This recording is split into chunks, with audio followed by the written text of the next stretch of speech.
देवादिदेव महादेव भूत भावने कारण करुणा गुरुनाथ लोक लोकाध्यक्ष त्रिभुवनपति कृपा मूर्ति वात्सल्य मूर्ति प्रेम मूर्ति करुणा मूर्ति दयानिधि दया सागर देवादिदेव महादेव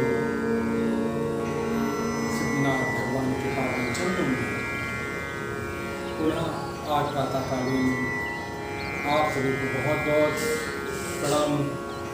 आपके जीवन में आनंद रहे इसकी कामना करता हुआ गहरे ध्यान में कैसे हम प्रवेश पाएँ, कैसे उतरे और उस परम आनंद की अनुभूति हमारे जीवन में कैसे हो, इसलिए हम सभी लोगों को जब कभी मन में विकार उत्पन्न हो, जब कभी मन में कोई वेदना, कोई चिंता, कोई अवसाद, कोई चिंता, कोई व्यथा, कोई दर्द, कोई विक्षोभ हो, तो भीतर की ओर जाने का प्रयास करना चाहिए। हम संसार में जो भी कुछ हैं, आज हमारा जो भी कुछ परिणाम हमारे सामने उद्यत है, प्रकट है, दिखाई पड़ रहा है, वो सब का सब हमारे कर्मों का ही तो परिणाम है। और कर्म विचारों के बाद प्रकट होते हैं। जो आपके विचार हैं वही हैं, अगर ये कहें तो वे अतिशयोक्ति नहीं है। ध्यान की गहराई में उतरने के लिए एकदम चैतन्य भाव का होना आवश्यक है। आप जितना सहज होंगे, स्वाभाविक होंगे, नैसर्गिक होंगे, अंदर से शांत होंगे, उतना ही तो आप बाहर सक्रिय होंगे, चैतन्य होंगे, कर्मशील होंगे, प्रगतिशील होंगे, सृजनशील होंगे, उद्भव करता होंगे, संकल्प करता होंगे, कर्म करता होंगे। ऐसा नहीं कि जब हम भीतर की ओर जाते हैं तो बाहर हमारे सामने क्रियाएं रुक जाती हैं। मेरा तो ये मानना है कि जितना भीतर आप शांत होकर के, स्थिर होकर के, मननशील होकर के, गहरे उतर के आप रहेंगे, उतना ही संसार में आपका 100% संसार को आप दे पाएंगे। अपनी लगनशीलता को, कर्मशीलता को उतना ही आप दे पाएंगे जितना भीतर आप शांत होकर रह पाएंगे। जब हम भीतर जाकर के और गहरी नींद में सोते हैं तो सुबह उतनी ही सजगता के साथ, चैतन्य भाव के साथ उठकर और जो दैनिक कार्य हैं उनमें अत्यंत मनोवेग के साथ, अत्यंत हर्ष और आनंद के साथ हम उस कार्य को करते हैं। अगर भीतर जाके गहरी नींद आपने नहीं ली तो बाहर आपका दिन पूरा खराब हो सकता है। इसलिए यदि आप भीतर की यात्रा करते हैं तो मैं कह सकता हूँ कि बहुत अच्छी तरीके से आप बाहर की भी यात्रा कर पाएंगे। उसके लिए आपको जो आहार विहार है, जो दिनचर्या है, उसको मजबूत करना होगा, पवित्र करना होगा। नास्त्युस्तयोस्ति नाचैकान्तं नस्ता न चाद्यप्रशीलस्य जागृतो अर्जुन। यदि आप बहुत आहार लेंगे अथवा ऐसा कुछ आहार लेंगे जो अपाच्य होगा, अथवा वो तामसी होगा, अथवा वो सात्विकता को धर्म नहीं करता हुआ होगा, तो भी आपके जीवन में विकार कर देगा, आपको गहरे उतरने में विघ्न उत्पन्न करेगा। इसलिए आपको ध्यान की गहराई में यदि करना है तो आपका दैनिक दिनचर्या है उसको आपको पवित्र करनी होगी। सात्विकता के भाव के साथ में आपका जीवन रहे, तभी आप ध्यान की गहराई में आप उतर सकते हैं, प्रवेश पा सकते हैं। सुचौ जैसे प्रतिष्ठापि स्थिर महासन्नात्मनः नात्युच्छितं नातिनीचं चैलाजिन्मुखो। फिर आप जिस आसन में बैठते हो बहुत न ऊंचा हो न बहुत नीचा हो, एक स्थिर आसन में, सुखद आसन में, नैसर्गिक और स्वाभाविक आसन में आप बैठ करके अपने मेरुदंड को एकदम सीधा करते हुए, अपने पूरे चित्त की चपलता को रोक करके, भावों के मध्य नासिका के अग्रभाग में प्राणों को केंद्रित करके श्वास के माध्यम से अंदर आप प्रवेश धीरे धीरे पाएंगे। तत्रैकाग्रं मनः कृत्वा यतचित्तेन्द्रियक्रिया उपविश्यासनेज योगमात्मविशुद्धि। अपने मन को भवों के मध्य में नासिका के अग्रभाग में केंद्रित करके उसका ध्यान करना है और वो समकाय शिरोग्रीवं धारयन्नचलं स्थिरा संप्रेक्ष्य नासिकाग्रं दिशश्च नवलोकयन्। सारे चित्त की चंचलता को पूरी तरीके से रोककर, और जो पूर्व मैंने कहा कि श्वास के माध्यम से आपको हृदय में प्रवेश पाना है। आपने हनुमान जी महाराज के विषय में सुना है, राम दुआरे तुम रखवारे हो तेरा आज्ञा बिन पैसारे। बिना हनुमान की आज्ञा से हृदय देश में प्रवेश नहीं पाया जा सकता है। मानस में बाबा तुलसी लिखते हैं, मंगल भवन मंगलहारी द्रघु सदशरथ अजिर बिहारी। अर्थात मंगल रूपी भवन में अमंगल का हरण करने वाले हृदय रूपी आंगन में चित्त रूपी राम जो स्थापित है, विराजमान है, स्थित है, उनका अगर दर्शन करना है तो आपको हनुमान जी का सहयोग लेना होगा, हनुमान जी की आज्ञा लेनी होगी, हनुमान जी का दिशा निर्देश लेना होगा और फिर आप श्री राम जी तक पहुंच सकते हैं। हनुमान चालीसा में राम तुम्हारे तुम रखवारे हो तेरा आज्ञा बिना हनुमान की आज्ञा से आप हृदय देश में नहीं पहुंच सकते। और बिना हृदय देश में पहुंचे जो चित्त रूपी राम हृदय रूपी आंगन में जो मंगल के कर्ता है, मंगल का संपूर्ण हरण करने वाले हैं, ऐसे श्री राम के दर्शन बिना हनुमान जी के पास संभव नहीं है। और हनुमान चूंकि प्राण अपान व्यान दान समान, आपने सुना होगा कि पंचमुखी हनुमान जी, तो पंचमुखी हनुमान चूंकि पवन पुत्र हैं, लौकिक जगत में उनको वानर का स्वरूप दिया गया, परंतु आध्यात्मिक जगत में जो 5 प्राण अंदर हृदय देश में स्थापित हैं, प्राण अपान व्यान उदान समान, यही हनुमान हैं। और बगैर हनुमान जी की आज्ञा के आप हृदय देश में प्रवेश नहीं पा सकते, अर्थात बगैर प्राणों के आप हृदय देश में प्रवेश नहीं पा सकते। आपको श्वासों के माध्यम से, प्राणायाम के माध्यम से, जो कुंभक रेचक पूरक 3 प्रकार का प्राणायाम बताया गया, श्वास को गहराई से खींचना, कुंभक माने उसको कुछ देर के लिए रोकना, और पूरक माने उसको धीरे से श्वासों को बाहर छोड़ना। और प्रत्येक श्वास में आपको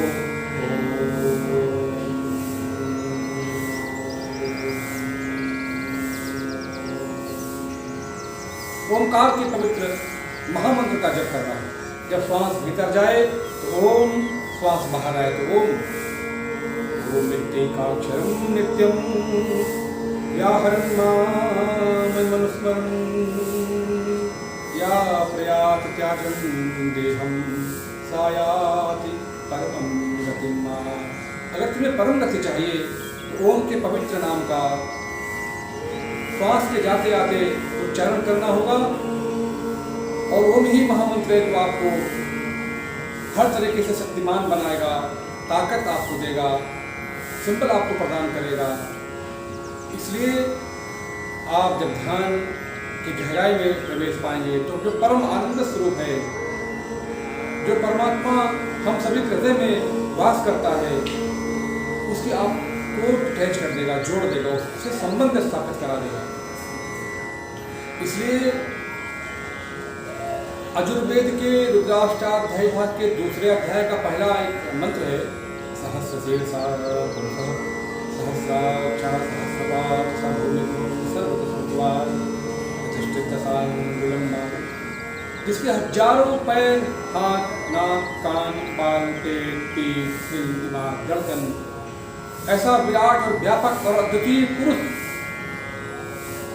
जो भू भुवा स्वा तपा महाजना सत्यम पृथ्वी, अतल, वितल, सुतल, तलातल, धरातल, पाताल तक में आच्छादित है और जिसके एक एक रो में एक एक करोड़ ब्रह्मांड स्थापित है, ऐसा विराट पुरुष आपके हृदय में है।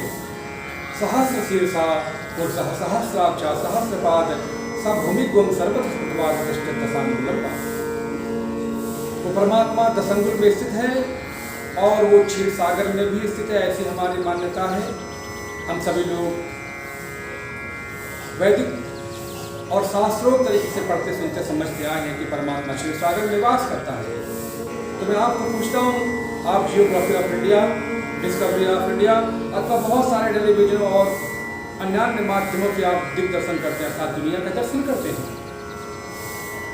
मैं आपको पूछता हूँ कि आपने कभी दूध का सागर देखा है? क्षीर सागर में दूध का सागर आपने नहीं देखा होगा। आपने 3 प्रकार की यात्रा हम जीवन में करते हैं, देशाटन, तीर्थाटन, पर्यटन, और तीनों प्रकार की यात्रा में आपने दूध का सागर नहीं देखा होगा, परंतु मैंने देखा है। आप पूछेंगे महाराज आपने कहाँ देखा? तो मैंने अनुभव किया, मैंने आंतरिक दृष्टि से देखा, अनुभूति की दृष्टि से देखा कि हृदय ही माता का जो हृदय है वही क्षीर सागर है, वही दूध का सागर है।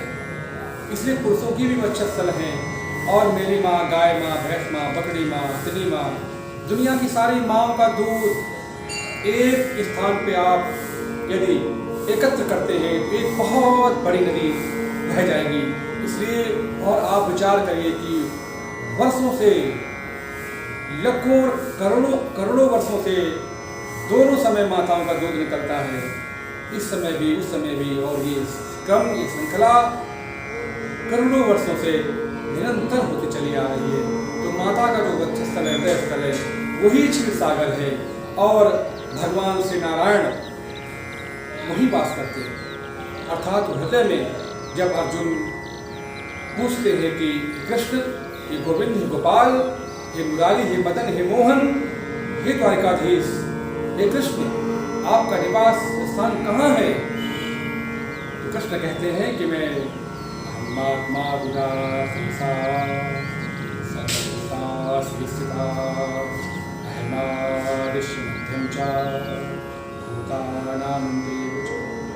मैं लोगों के हृदय में रहता हूँ। ना मेरा कोई आदि है, ना मेरा मध्य है और ना ही मेरा अंत है। मैं आदि, मध्य और अंत रहित हूँ। मैं बीज हूँ, मैं सनातन हूँ, मैं अध्यक्ष हूँ, मैं अधिष्ठाता हूँ, मैं संस्थापक हूँ। इसलिए उस परम तत्व का ध्यान करने के लिए आप हृदय देश में उतरना होगा और हृदय की गहराई में जब आप उसको अनुभूत करेंगे तो परम शांति, एक स्वाभाविक आनंद जो कभी नहीं खत्म होगा, कभी नहीं, इसमें क्षति नहीं है, इसमें अपूर्णता नहीं है, जिसमें अल्पता नहीं है, जिसमें शून्यता नहीं, जिसमें अभाव नहीं है, ऐसा वो विराट आनंद के आप सहभागी होंगे, उस आनंद के आप भागीदार होंगे, उस आनंद के आप हिस्सेदार होंगे। और हिस्सेदार नहीं, मैं तो कहता हूँ कि मालिक होंगे आप। जीव अविनाशी चेतन निर्मल सहस्रासी। आपने कभी सुख की राशि के विषय में सुना? सुख की राशि बोलते हैं एक बहुत बड़े ढेर को। जब किसी कृषक किसान भाई से पूछो कि आप आज खेत में विश्राम किए थे, तो कहेगा कि मैं, मेरी राशि वहाँ पे एकत्र है, गेहूँ की, धान की, मकई की, ज्वार की, जंगली की, मकई की, अरहर की, चने की, मूंग की, उड़द की, अन्य खेत में मेरे राशि इकट्ठा है अन्न की, और मैं उसकी रखवाली की, रक्षा के लिए मुझे बाहर आके विश्राम करना है। तो आनंद की राशि है और वो राशि तुम तक पहुंची नहीं, बहुत दूर हो हम और आप दोनों। जितना भी जीवन में जो क्लेश है, जो अवसाद है, जो चिंता है, जो व्यथा है, जो कुंठा है, जो विक्षोभ है, जो दारिद्र्य है, जो अल्पता है, जो शून्यता है, जो तंगी है, जो दारिद्र्य है, तो केवल वहां तक नहीं पहुंचने के कारण है। जिस दिन हम सभी लोग उस परम आनंद की रास तक पहुंच जाएंगे तो जीवन में ये दारिद्र्य, ये विक्षोभ, ये चिंता, ये व्यथा, ये कुंठा, ये करुणा, ये अवसाद जीवन से शांत हो जाएंगे। आज हम जिसको पूछते हैं वही व्यक्ति दुख से चार हो रहा है, दुख से सारा व्यक्ति संसार में, हालांकि इसको दुखालय ही कहा गया है। जैसे हिमालय में केवल बर्फ, आले माने आवास, रेजिडेंस, हाउस, कॉटेज, बंगला, घर। हिमालय यहाँ पर बर्फ का घर है।